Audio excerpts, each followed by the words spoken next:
বিসমিল্লাহির রহমানির রহিম। প্রিয় দেশবাসী, আসসালামু আলাইকুম। গৌরবজনক এই ঐতিহাসিক মুহূর্তে বাংলাদেশের সাহসী ছাত্র জনতাকে বিরচিত অভিনন্দন। হাজারো শহীদের প্রাণের বিনিময় জনতার ঐতিহাসিক এই বিপ্লবের মধ্যে দিয়ে গণহত্যাকারী খুনি হাসিনার পতন হয়েছে, রাহু মুক্ত হয়েছে আমাদের প্রিয় বাংলাদেশ। জনতার বিপ্লবের প্রথম ধাপ চূড়ান্তভাবে সফল হয়েছে। লাখো শহীদের প্রাণের বিনিময়ে অর্জিত বাংলাদেশ কখনো পরাজয় মানতে পারে না। এই ঐতিহাসিক বিপ্লবের মধ্যে দিয়ে আবারও প্রমাণিত হয়েছে, দল মত নির্বিশেষে সকলে ঐক্যবদ্ধ থাকলে এই বাংলাদেশকে কেউ কখনো পরাজিত করতে পারে না, পারবে না। প্রিয় দেশবাসী, বিজয়ের এই ঐতিহাসিক মুহূর্তে আমি আজ সেই সব মায়েদের প্রতি বিনম্র শ্রদ্ধা জানাই, এই গণবিপ্লবে যারা তাদের প্রিয় সন্তানকে হারিয়েছেন। এভাবে গত 15 বছরে ফ্যাসিবাদী শাসনকালে অনেক সন্তান তার প্রিয়তম পিতাকে হারিয়েছেন, অনেক স্ত্রী প্রিয়তম স্বামী হারিয়েছেন।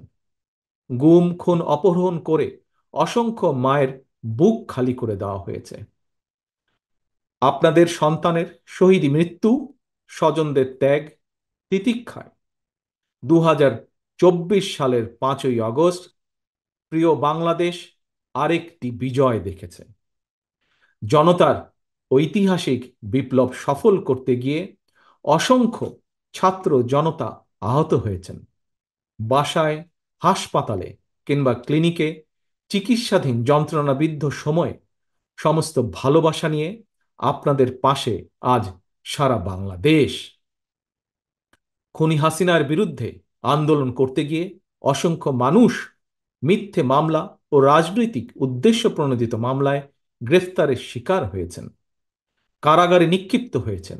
আমি অবিলম্বে তাদের বিরুদ্ধে দায় করা সকল মামলা প্রত্যাহার এবং তাদের কারামুক্তির দাবি জানাচ্ছি। একই সঙ্গে ছাত্রছাত্রীরা যাতে আবার স্বাভাবিকভাবে হলে, হোস্টেলে, ক্লাসে ফিরতে পারেন এবং পরীক্ষায় অংশ নিতে পারেন, আশা করি সেই পদক্ষেপ দ্রুত গ্রহণ করা হবে। প্রিয় দেশবাসী, দেশের 18 কোটি মানুষকে জিম্মি করে 12.5 কোটি ভোটারের ভোটের অধিকার কেড়ে নিয়ে বাংলাদেশকে তাবেদার রাষ্ট্রে পরিণত করা হয়েছিল। হত্যাকারী, গণহত্যাকারী খুনি হাসিনার পতনের মধ্যে দিয়ে জনগণ তাদের গণতন্ত্র, মানবাধিকার, লুণ্ঠিত ভোটের অধিকার পুনঃপ্রতিষ্ঠার পথ সুগম করেছে। এর মধ্যে দিয়ে জনগণের বিপ্লবের প্রথম ধাপ সফলভাবে সম্পন্ন হয়েছে। এরপর একটি অবাধ সুষ্ঠু নির্বাচনের মধ্য দিয়ে যেদিন দেশের 12 কোটি ভোটার নিরাপদে নিশ্চিন্তে ভোট দিয়ে জনগণের কাছে জবাবদিহিমূলক সরকার প্রতিষ্ঠা করতে পারবে, রাষ্ট্র, সরকার, শাসন প্রশাসনে মুক্তিযুদ্ধের মূল মন্ত্র সাম্য, মানবিক মর্যাদা প্রতিষ্ঠিত করতে পারবে, সর্বোপরি একটি গণতান্ত্রিক বৈষম্যহীন রাষ্ট্র সমাজ গড়তে পারবে, তখনই জনতার ঐতিহাসিক বিপ্লবের চূড়ান্ত সফলতা আসবে। প্রিয় দেশবাসী, জনতার ঐতিহাসিক বিপ্লবকে চূড়ান্ত লক্ষ্যে পৌঁছতে তাই যথাসম্ভব দ্রুততম সময়ের মধ্যে একটি অবাধ, সুষ্ঠু, নিরপেক্ষ নির্বাচনের আয়োজন করতে হবে।